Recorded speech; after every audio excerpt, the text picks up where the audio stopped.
The first time I really noticed her wasn't at her apartment. It wasn't when she opened the door, smiling politely as I stepped in with my friend's textbooks under my arm. It was a few days later, on a late morning when I walked into a cafe near the bookstore downtown. She was already there, sitting by the window with a paperback in her hand, steam rising from her cup. I almost turned around. Something about seeing her alone like that, outside the safety of my friend's house, made it harder to pretend she was just his mom. I ordered coffee, tried not to look her way, but I caught myself noticing the smallest things. The way she folded her napkin once, then again, tucking the edge under as if she needed her hands busy.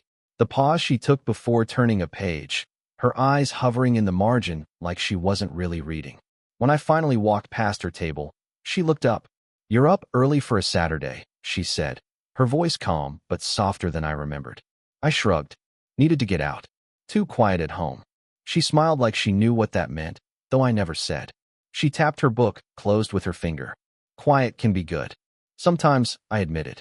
It was easier than I thought, talking to her. But it was also harder, because my attention kept slipping.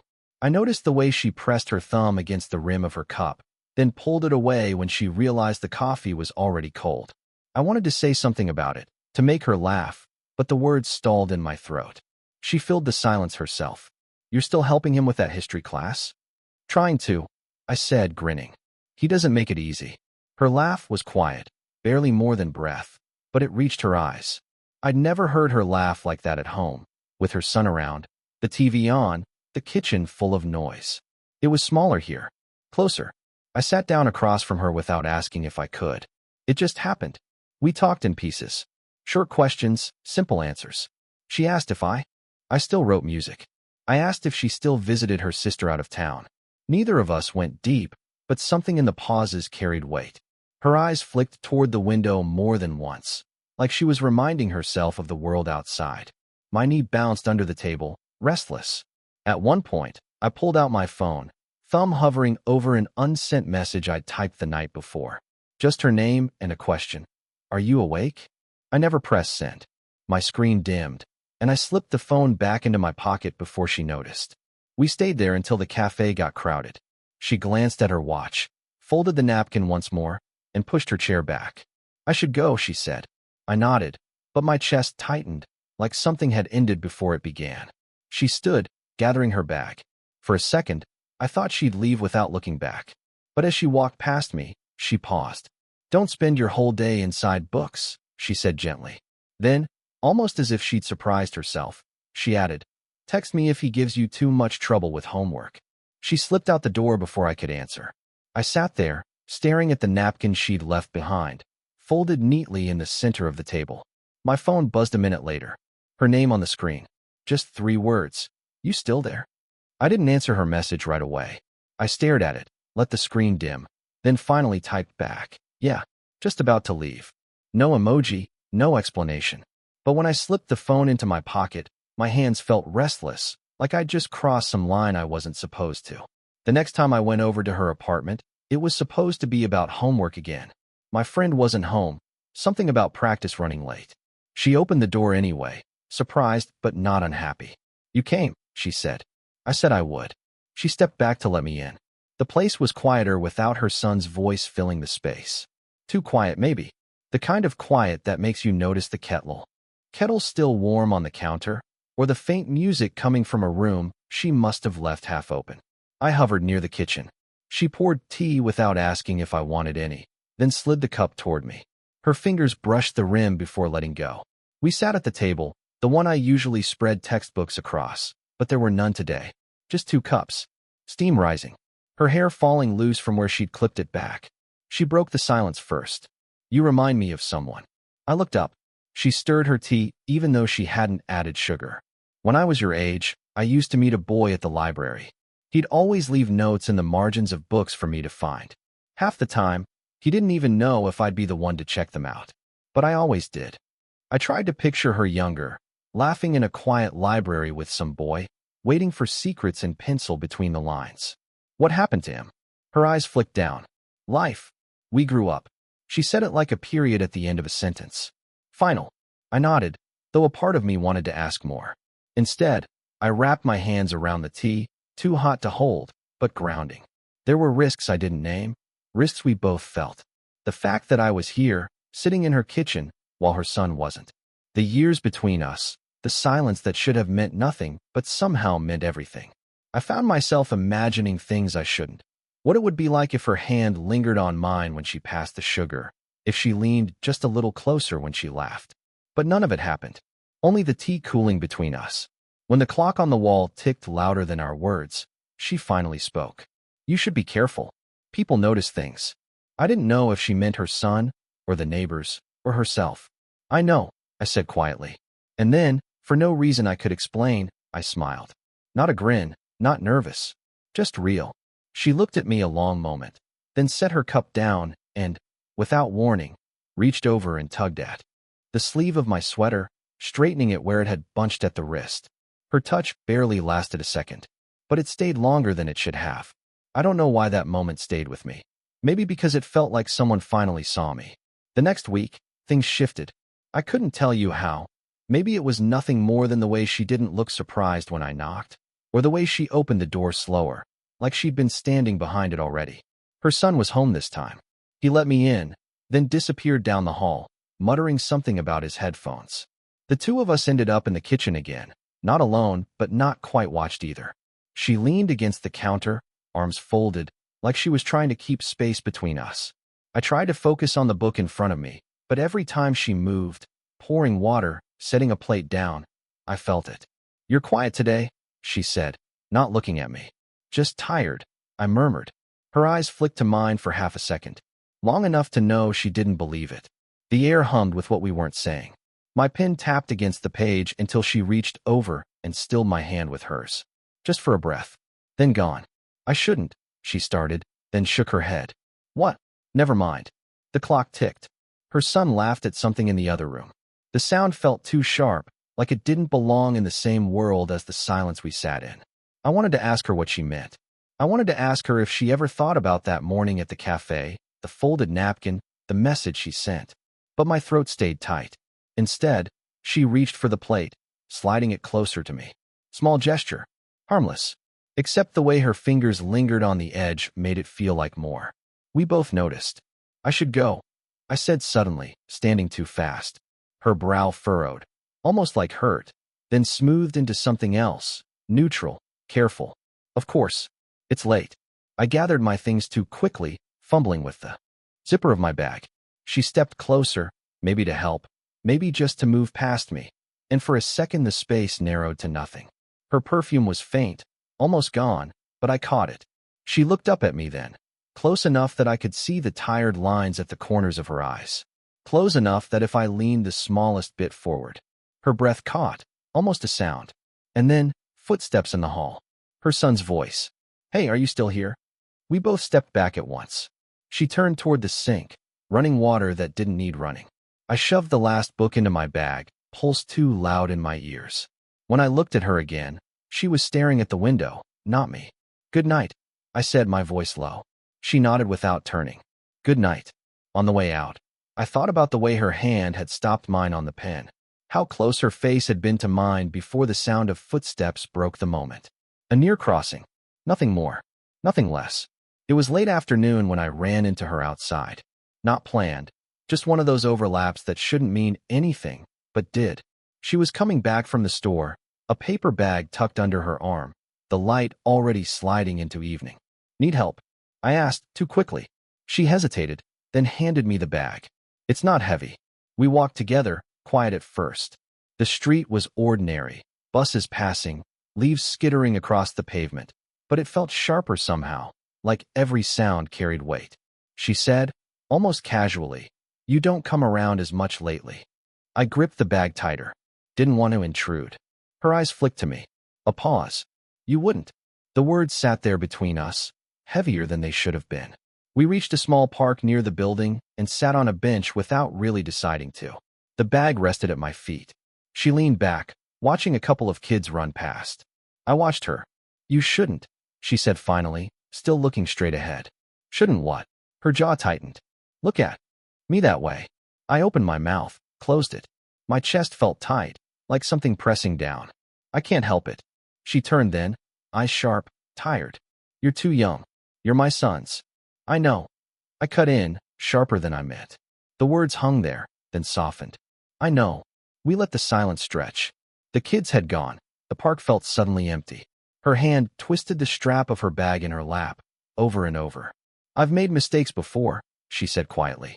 Ones that cost more than I thought they would. I didn't ask what she meant.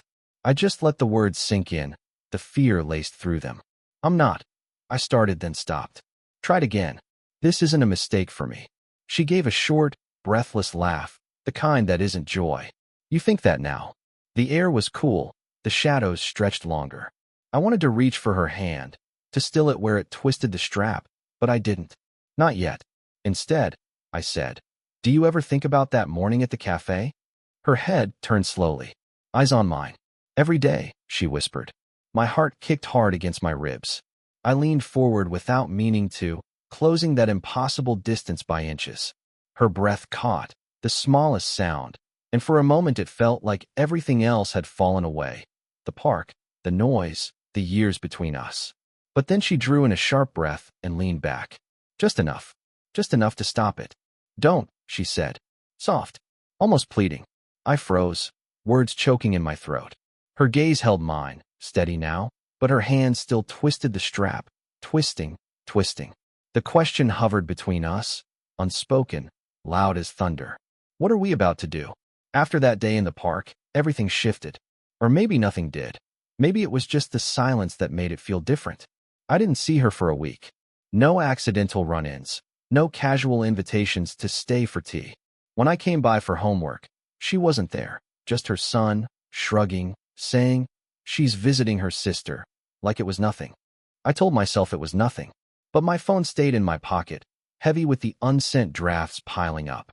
Half messages. Are you okay? Still at your sister's? That day, what did you mean? I wrote them late at night, staring at the blue light in the dark, then erased them before the morning. When she finally appeared again, it was in the hallway. She was unlocking her door, grocery bag on one wrist, her movements slower than usual. You've been gone, I said before I could stop myself. She gave me a small smile, but it didn't reach her eyes. Needed some space. Space. The word sat wrong in my chest. I wanted to ask space from what? From me? From yourself? But I only nodded, trying to keep my voice steady. Sure. She looked at me for a long moment, as if she wanted to add something else, but instead she pushed the door open and disappeared inside. After that, her behavior tilted, off balance. Some days she was distant, distracted, eyes darting anywhere but mine. Other days she was warmer than before, softer, like she'd forgotten she was supposed to keep her distance. Once, she even touched my shoulder lightly as she passed, the warmth of her hand staying long after she'd gone. It was confusing. More than confusing. It was whiplash. One evening, I found myself sitting on the same park bench, waiting without admitting that I was waiting. She came by eventually, walking slower than usual. She sat without asking. You're quiet, she said, echoing her own words from before. I shrugged, trying to give you space. She winced slightly, like the words stung even from my mouth. Then she sighed. It's not you. Then what? Her hands folded in her lap, knuckles pale. I was married a long time. It ended badly, and I thought I'd stopped needing anyone. It's easier that way. I stared at her, trying to read the lines in her face, the tired edge in her voice. But she shook her head before I could finish. Don't. Please. Her eyes shimmered like she might say more, but the words never came. She stood quickly, almost too quickly, and walked off before I could follow. I stayed on the bench long after she was gone. The space she left behind felt heavier than her presence ever did. I pulled out my phone again, typed a message I knew I wouldn't send. You don't have to do this alone. I stared at it until the screen dimmed. Deleted it. I didn't feel heartbroken. I felt paused, like life forgot to finish the sentence. It was raining the night it finally broke. Not heavy, just the kind of rain that softens everything, makes the street lamps blur. I'd gone out for no reason, just walking, when I saw her standing outside the building. No umbrella, just her arms crossed, head tilted toward the sky like she didn't care she was getting wet. I almost kept walking. I almost let her stand there in the quiet. But my feet stopped. You'll catch a cold, I said softly. She turned, startled, then shook her head. Old wives' tale. For a moment, Neither of us moved. Rain tapped against the awning above us. I could feel my heart pressing at my ribs, waiting for something I couldn't name. Finally, I stepped closer, close enough to see the strands of hair sticking to her cheek. "You've been avoiding me." Her lips parted, then pressed shut again. She didn't deny it. "I don't," she started, voice catching. She tried again. "I don't want to ruin your life. You're 20. You don't see the years the way I do. You don't see the cost yet." I let the words hang. They hurt. But I didn't step back. "You think I don't see?" I whispered. "I see you. That's enough." She looked away sharply, blinking fast. "Don't say things you'll regret." I almost laughed, bitter, not amused. I've already regretted not saying them sooner. The silence thickened, louder than the rain. I saw her hands trembling slightly, though she tried to keep them still. "You don't understand," she said. "I've been left before. I've made choices that tore things apart. I can't." Her voice cracked, and she cut herself off, pressing her hand to her mouth like the words had escaped too far. Without thinking, I reached out. Just my fingertips against her wrist, light enough she could have pulled away. She didn't. The touch steadied both of us. She exhaled, shaky, eyes closing for a beat. When she opened them again, her gaze softened, but it was filled with something heavier than longing. Fear, yes, but also recognition. "I wish you were older," she whispered. "I wish you weren't so afraid," I answered. That broke something in the air between us. Not in a loud way. In the smallest way, a pause that felt like surrender. Her hand turned under mine, fingers curling just enough to hold. Not tightly, not permanent, just enough. We stood there, rain tapping around us, saying nothing more. Her son could have walked up. A neighbor could have passed. The world could have split open. None of it mattered in that second. I felt her squeeze my hand once, brief, like punctuation. Then she let go. She gave me the faintest smile.